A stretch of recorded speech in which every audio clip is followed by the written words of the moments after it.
which is amazing, amazing. You need to read this book, you know.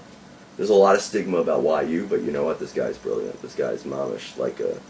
He really, and it's very well written and impeccably written. And there's a lot of words that are very Greek philosophical words. I have to ask my Harvard buddies what they mean, but, you know.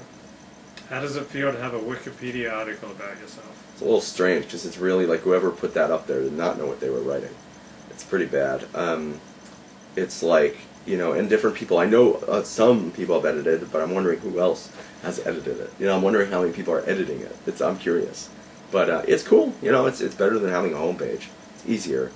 I mean, I don't know how many people are looking at it a day. I mean, a few people click on my site, so like maybe 6 links a day from it, so it's not, you know, it's more than this guy's site, but, you know, it's not that special. It ain't Facebook. So what are the different communities that you know about in Jewish life in San Francisco? You said there are like 5 or 6. Yeah, there's San Jose, Palo Alto, Oakland, Berkeley, and San Francisco, and Sunnyvale has a small Sephardic community. And I live in San Jose. San Jose is the Frummest rabbi, which has made the community frummer, but and then they're all different. I mean, Palo Alto's like this modern Orthodox, a bunch of engineers, and there's a Kollel there, incredibly unfriendly, and because they're engineers all have Asperger's, so I don't blame them. They have Asperger's, and they're all Israelis, so they're even more socially inept. San Francisco is a kind of a young up and coming community, some young couples, a lot of doctors and academics, and interesting, acculturated people, interesting people, very moderately left wing, but not like Berkeley. Berkeley's like an Avi Weiss kind of shul, and Oakland's like this, like, I don't know, it's a cool shul. It's a cool young, it's middle-aged people with a lot of money. I don't know. It's hard to explain. It's an hour in itself to explain the Bay Area. It's very, and it's not that funny. It's not that funny. They're not that funny. How many people are here? We still got about 20. Yeah.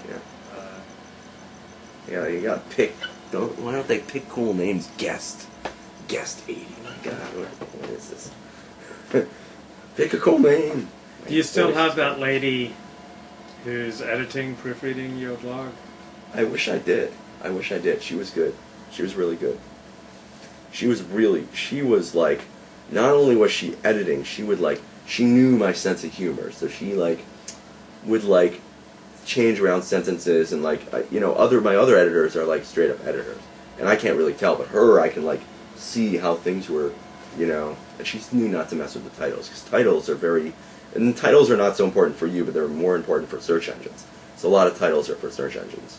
So what do you mean by titles for search engines? The search engine, if I want to write a book review, if you write very generic book review for this book, that's better than this writing a random thing about, but it's worse for the reader. So, for instance, I can tell people only read titles.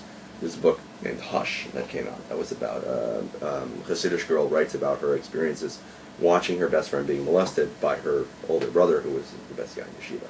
And it's under a pseudonym. It's a very, very good book. And I originally put up a book review by someone else. It was just book review. And there were like 10 comments, no one really read it. Then I put up, instead of book review, I was like, imagine if you watched your best friend getting raped, or whatever, something really inflammatory. And it that's the difference. People, a lot of people don't read the post. They read the title, they go to comments. That's how it works, a lot of times. So. How do you know? I know, because when they make comments that are based on other people's comments, they don't, you can tell a lot of times. I always want to do these posts where the first paragraph before the read more is whatever, and then I just write a Devar Torah or something and see what, or copy and paste something and see what's going on over there. I don't know. So you got Rabbi Eliyahu Fink writing some blog posts for you. Yeah, he's good. He's good. I like him. That's pretty bold for a rabbi. He's an interesting fellow. He's a Frum guy, but he has some very moderate points of view for a Frum guy, and you know, he's got to tread a line. He's a rabbi of a shul, so he writes for Dov Bear a lot, you know, he writes stuff, and I'm sure people sometimes get angry, and he has to toe the line, you know, but not as much as, like, Gil Student has to toe the line. He works for the OU, right? You know, so. I actually compared you, I said, like, someone's like, who's look for? I was like, he's like the Shmaria Rosenberg for the conservative movement.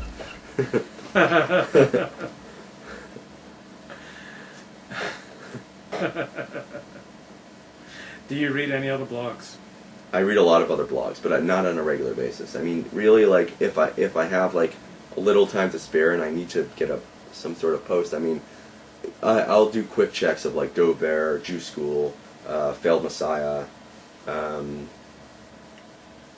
you know, if I want to go a little deeper, maybe Jewlicious, or, you know, Juicy or Tablet, or, you know, it's funny, like, someone was like, what are the big Orthodox Jewish blogs? I was like, to tell you the truth, I'm reading the non-Orthodox Jewish blogs. I mean, that's really where, because there aren't any big Orthodox Jewish blogs. There's like 4 or 5 decent-sized Orthodox. If yours counts as an Orthodox Jewish blog, you, Dove Bear, Gil Student, Harry Marilis, and me, and that's it.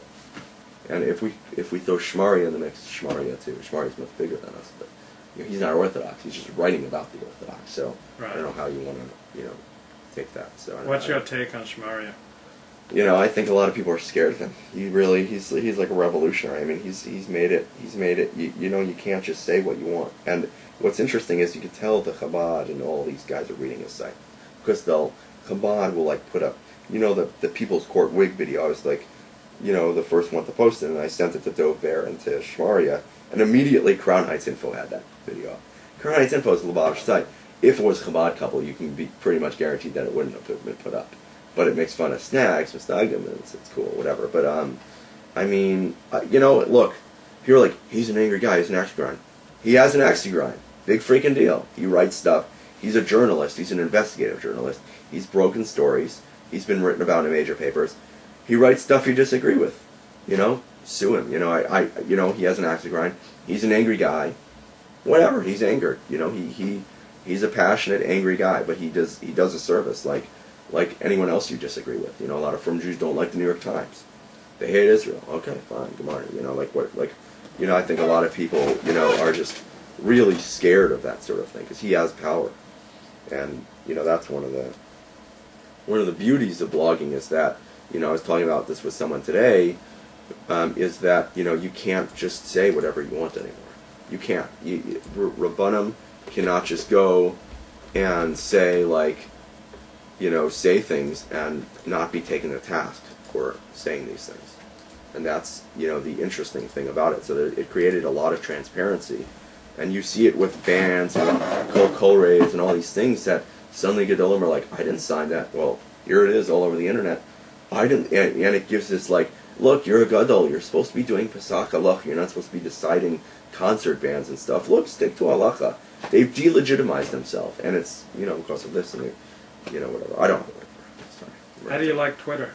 I hate Twitter. I think it's terrible. I really, like, Twitter is really, really good when you have a desk job or you're on a cell phone and you don't do much with your time. But if you're active and you're, like, you know, for me it's terrible. It's really, like, I used it a little bit and then I realized, like, if you're not actively engaged with people constantly, it's really not the type of site you can put up a status update and get people responding. I have 3,800 followers. That makes no difference. But on Facebook, you can put up a status update and let it sit there for 3 days and it'll get comments. So it's Facebook is much more personal. I like it. I like seeing the people. I like, you know, sharing. Twitter's like, you know, I don't know.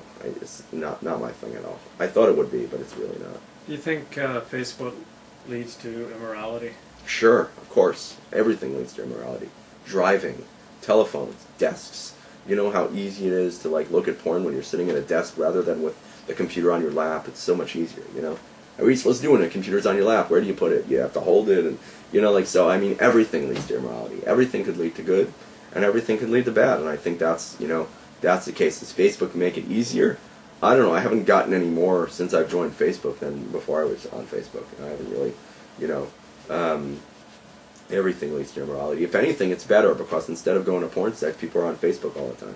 You go to Starbucks, and every single person's. I don't go to Starbucks, but the other day I succumbed. I needed coffee, and I was desperate, and I went into Starbucks, and the Pike Place roast. It's okay, whatever, bold. But there were almost every single person in that place was on Facebook. So I mean, Facebook is like this, it kills a lot of time, and killing time is bad when